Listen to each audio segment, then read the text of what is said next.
বন্ধু এই তোমার এই বুদ্ধি দিছে কিনা এই হলুদ কফি চাষ করার জন্য?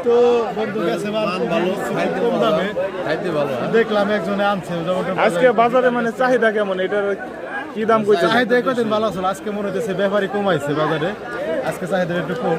মানে আগে কত করে বিক্রি করছো আর আজকে কত বলতেছে? একদিন বেশি ভাই 50 টাকা 55 টাকা, আজকে 35 থেকে 40 টাকা পর্যন্ত দাম আছে। দেখেন ভিউয়ার্স, এত সুন্দর কফি 40 থেকে 50 টাকা আজকে দাম বলতেছে। এর আগে 50 টাকার উপরে এগুলো বিক্রি করেছে। এই যে আমাদের জয়ন্টবের বড় কফি চাষি, আপনি কি আনছেন? কে দাম কয় না? কত বলে? 30 টাকা। তাই দেন না কে? আপনি কত বিক্রি করতেছেন? দেখেন ভিউয়ার্স, অনেক বড় বড় কফি 30 টাকা পিস বলতেছে। এখনো কি রাস্তা মানে দিতেছে না, তার চাহিদা আর একটু বেশি। ওই জায়গা নিয়ে আইছি আপনার ওখান থেকে।